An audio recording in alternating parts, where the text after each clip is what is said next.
Hi, good morning. Welcome back. It's like 8:30 in the morning right now, and I'm out in the garden.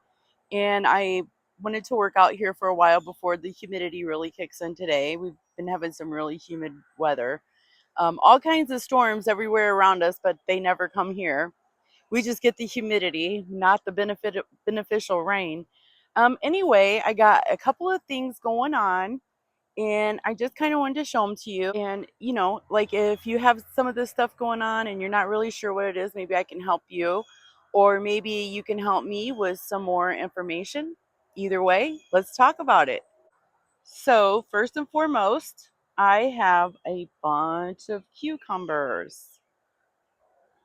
Okay, and they obviously have cucumber mosaic disease. It's a virus. It can be carried by aphids and flies and stuff like that. I'm not really sure how it works, but I know that it's very contagious with the cucumber plants. Now you can get a hybrid cucumber seed that is disease resistant, and you most likely won't get mosaic disease. However, I don't do hybrids. I do heirloom. So that's why I plant so many cucumber plants, because last year I also got mosaic disease. Once they catch the virus, you only have like a week or so and then they're dead. Now, this one still is producing. As you can see, there's a cucumber right there. And we got a little baby cucumber here, but it's probably not going to make it. There's another cucumber. So none of my cucumbers are deformed coming off of this plant, but you can see the plants just dying. And there's certain ways that you can tell that it's actually cucumber mosaic virus, and that's by the leaves. Now, both times that I've had it, last year and this year, it starts kind of at the bottom of the plant and it will work its way up. And you can just leave the plant in until it completely dies on its own. I, on the other hand, am gonna pull this one and the one next to it out. But yeah, pretty much all my cucumber plants have it. I have other cucumber plants mixed in with the corn, so I won't be, out cucumbers, which is great, because I love me some cucumbers. But yeah, it kind of sucks. It's one of the sucky things about, heirloom gardening, when you don't buy hybrids. But you can buy a hybrid seed and, you won't have this problem, most likely. You'll know it's mosaic disease because the leaves will start curling back like they need watered or something, and they'll get these tiny little circles on them, and they'll just see it starts here at the bottom, and it just works its way up the plant. Because if you look up here, most of the leaves look pretty good, and this plant here has it pretty bad. That one's almost done, but it still produces cucumbers. Like that one, that's a big old honker. This one has it too. So I probably have about maybe a week or 10 days, something like that, with this one. And it really sucks, but what are you going to do? I mean, but yeah, it's just carried by like aphids, it's flies, anything that kind of lands on it. Really, the only way I know of is to prevent it is to plant a hybrid, disease resistant hybrid. And again, that's just not what I do. So I just plant a lot of cucumbers, and I get a lot of cucumbers before they die back. You would not believe how many jars of pickles I have right now. They'll last us all the way probably till 2026. But yeah, so that's the cucumbers. This is a Japanese beetle, and they just love anything with leaves on it. I think they're so pretty, but they are so destructive. They will just kill your plants.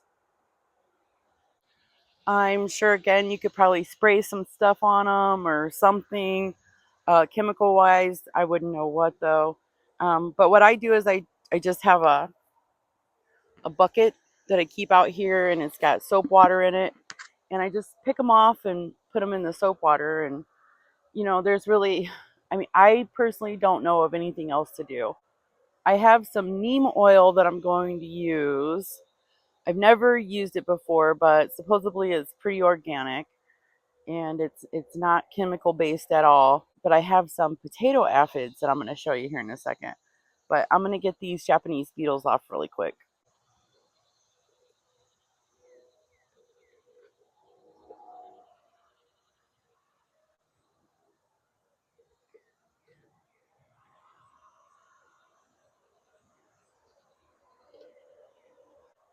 So I also have potato aphids, but they're on my tomato plants. That's kind of weird. I know. I've never had them before that I know of, so it's kind of weird. When I very first came across them, I thought they were chiggers because they're tiny little red insects, and they will just colonize. And this is some of the damage that they have caused. They don't allow your plant to photosynthesize, I think is what I read. I can't remember. I read about so much crap.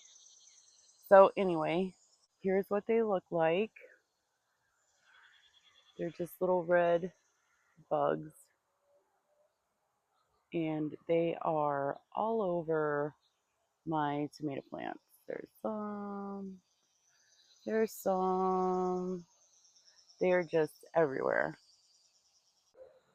But yeah, so when I first came across them, I thought for sure that they were chiggers, and I was like, "Oh my god, I got chiggers all over me now." But I googled it to see why there would be chiggers on my tomato plants, and that's when I found that it's actually potato aphids. And I don't have any aphids on my potato plant at all. Nothing, nothing at all. So it's kind of weird. I don't know. But these plants out here, they don't look like they have any on them. And supposedly this neem oil will take care of the aphids. I've never used it before. Like I said, but I've tried spraying them with the hose. I've tried spraying them with the hose, and it just doesn't. They just come right back, or I don't get them all off, or something. I'm not really sure.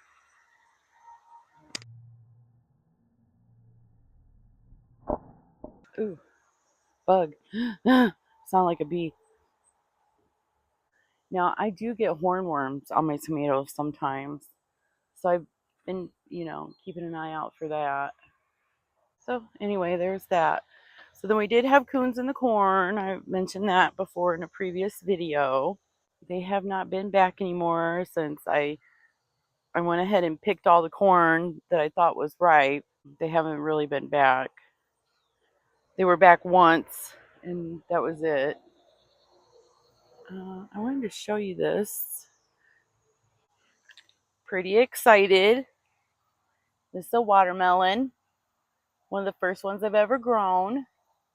I've only ever grown one other watermelon, and it was good. Tasted really good, but it was only one. So the raccoons tore down a lot of the corn stalks. I'm sure you can imagine if you've ever been robbed by the little bandit. Uh, but what I did was, because if only if they had green beans on them still, I just kind of put a pole in the ground and just tied the stalk up to the pole. Hopefully, that'll be good. Now, the plants that I had the squash around, like, let me show you. So this is a squash right here. And the plants that I had the squash around, they did not really bother a whole lot. See, I brought a trap out here. I was going to trap them. But like this one here, this one didn't have any. So they got the corn off of that one. This is one of the stalks they ripped off right here, but I had green beans wrapped all around it. So I just put a pole in the ground and left my green beans to finish growing on the pole because they were completely wrapped around it. So it would have been kind of hard to get it off. Like this one, it's got beans on it, but it's not attached to anything. It's getting a little baby watermelon. So cute. We got lots of little baby squashes too. Okay, so I have to confess something because I want to be transparent as possible about learning all of this in-depth gardening. The corn I planted was a hybrid. I know I just said that I don't like to plant hybrids, and I usually don't. Uh, it was kind of an accident. I had only ever planted corn one other time, years and years ago. Okay, probably, I don't know, 20 years ago or something like that. And so we were at Rural King, and I was getting some seeds that I didn't have, and I seen a packet of corn. I said, "Ooh, corn!" And it said sweet corn on it, and I just grabbed it. I didn't even think about reading the package for corn. I have no idea why. Everything else I do, so I don't know. I was just grabbing it. I'm almost thinking I was in a hurry. Maybe I do stuff like that when I'm in a hurry. Anyway, so I get home and I'm reading the package, and I'm like, dang it, it's a hybrid. And I was like, oh well, I got it now. I'm just gonna go ahead and plant it. I just know I can't keep none of them. Anyway, on the packet it said that that type of corn was bred to harvest earlier in the season than most other corns, and it can tolerate cold weather better than other corns. I'm like, sweet, I can plant two sessions of it. And so that's what I've done. Now, next year I will not be planting that same corn. I will probably order my corn from the same place where I got a lot of my other seeds, and it's 100% heirloom and all that jazz. So, yeah, that's what happened with my corn. So, I'm hoping that I'm going to get another run of corn since the raccoons ate probably over half of my corn. So, there's that. The second row of corn that I just planted is already popping up. So, that's a plus. Um, and I'm figuring they should be ready in October. So I'm happy about that. And my pinto beans are doing really good. That's the beans that you see growing out here.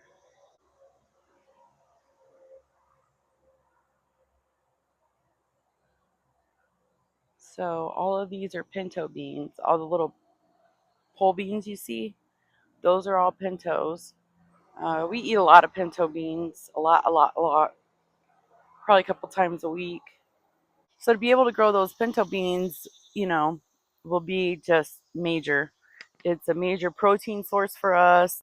So that if I can grow pinto beans and just keep growing them every year, I will feel like we are actually becoming self sufficient. But we'll see. We'll definitely see how it goes. So, anyway, that's my little update on my garden. It's getting there, it's getting big, it's looking good.